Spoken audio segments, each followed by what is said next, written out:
अस्सलाम वालेकुम, मैं हूँ इजाज शरीफ और आप देख रहे हैं क्यू न्यूज़। मुल्क की सियासत जोड़ तोड़ और पैसों के अरकान असम्बली की हमायत हासिल करने से अब भारत है। ज़कात के पैसों से अरकान की खरीदारी और अरकान असम्बली को सरकारी ज़मीनों की अलाटमेंट की बंदरबांट हमारी सियासत का अलमनाक बाब है। 1988 से 1997 के दरमियान बेनज़ीर भुट्टो और नवाज शरीफ के दौर में बार्स ट्रेडिंग जोरों पर थी।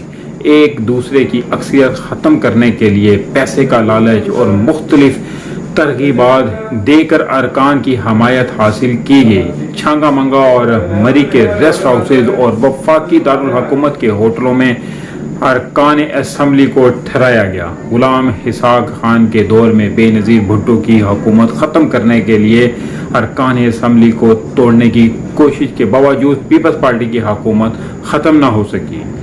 बाद सदर ने अपने खसूसी अख्तियारात को बरक़रार लाते हुए पीपल्स पार्टी की हुकूमत को बरतरफ कर दिया।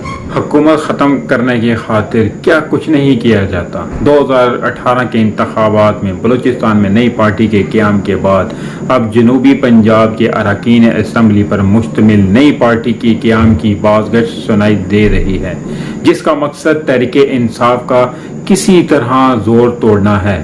पीटीआई के साबिक रहनुमा इमरान खान के साबिक गिर तरीन और पीपल्स पार्टी दौर के पंजाब के गवर्नर मखदूम अहमद महमूद के दरमियान अरसे से ताल्लुकात में सर्द मोहरी थी। अब वो भी यकजा हो गए और एक नई पार्टी के क़याम का ऐलान किया है। बलूचिस्तान हुकूमत से कान को बाहर करके JUI के लोगों को हुकूमत में शामिल करने की खबरें हैं, जिसके लिए JUI के अमीर ने PTI को हुकूमत से निकालने की शर्त रखी है।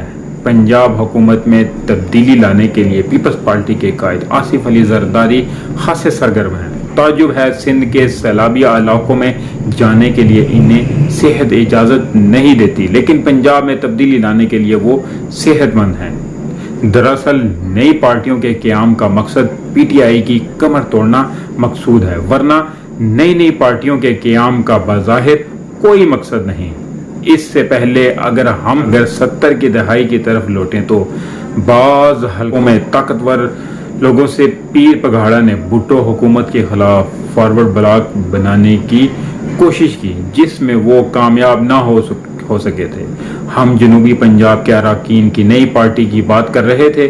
दर हकीकत जनूबी पंजाब के सरदारों की आपस में करीबी रिश्तेदारियां हैं, जिसका फ़ायदा उठाते हुए एक नई पार्टी का क़याम इनके लिए कोई मुश्किल नहीं। इसके बावजूद मुल्की सियासत में कोई सियासतदान ऐसा नहीं जो अपने ज़ाती मफादात को छोड़कर मुल्क को कौम की तरक्की के लिए किरदार अदा कर सके।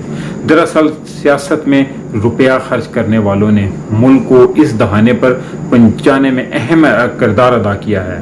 वक्त गुजरने के साथ साथ आवाम खासे बाशऊर हो चुके हैं। इन्हें करप्ट सियासतदानों का पता चल गया है। तहरीक इंसाफ के चेयरमैन इमरान खान ने अहम किरदार अदा किया है, जो इन सियासतदानों का सबके भेद खोल दिए हैं।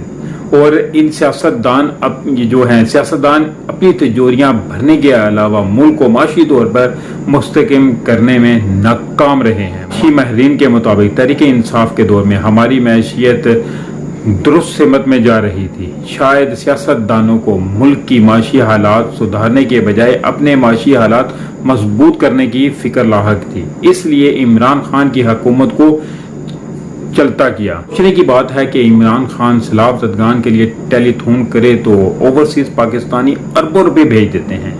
इसके बरक्स हमारे वज़ीर आज़म मुल्कों का दौरा करके माली और इमदाद की वो कोशिश के बावजूद कुछ हासिल करने में क्यों नाकाम रहे हैं। हैरत है, एक तरफ हुकूमत सैलाब ज़दगान के लिए इमदाद के लिए सियासतदानों को तरगीब देती है, अगर आसिफ अली जरदारी पंजाब हुकूमत तोड़ने के लिए अरकान की हमायत हासिल करने के लिए कोशा है, तो कोई रुकन असम्बली बगैर किसी लालच के चौधरी परवेज इलाही की हमायत तर्क कर देगा। बहुत कम सियासतदान ऐसे हैं जो अपने असूलों पर कायम रहने वाले हैं, वरना तो पैसों के बगैर कोई किसी को वोट देने को तैयार नहीं रहता।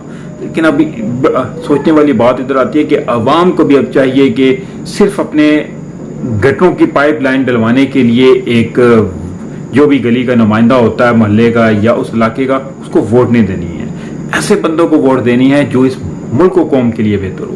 کیونکہ جب ہم لوگ ایک دیوار بنوانے کی خاطر, ایک روڈ بنوانے کی خاطر, ایک پائپ لائن ڈلوانے کی خاطر بندے کو ووٹ دے دیتے ہیں, تو وہ اپنے ذاتی مفادات کے لیے اس وقت وہ ہمیں اپنے پاس سے پیسے لگوا کے تو وہ لائنیں ڈلوا دیتا ہے اور ہم اس کو ووٹ دیتے ہیں, وہ جیت جاتا ہے. لیکن وہ آگے جا کے کیا کرتا ہے یہ ہماری سوچ میں نہیں ہے. لیکن اب ہم نے ان چیزوں کو مد نظر رکھتے ہوئے انشاءاللہ تحریک انصاف کو جتوانا ہے, جتوانا نہیں بلکہ 3 دہائی اکثریت سے جتوانا ہے, تاکہ ملک میں وہ اچھے سے اچھے قانون بنا سکیں.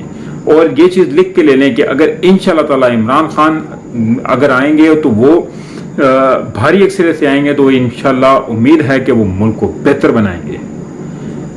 اب تک کے لیے اتنا ہی, ملتے ہیں اگلے ویلاگ میں. تب تک کے لیے اپنا خیال رکھیے گا, اور کائنڈلی جس دوست نے میرا ابھی تک چینل سبسکرائب نہیں کیا وہ سبسکرائب ضرور کر لیں, اور اس کے ساتھ ہی اجازت دیجیے.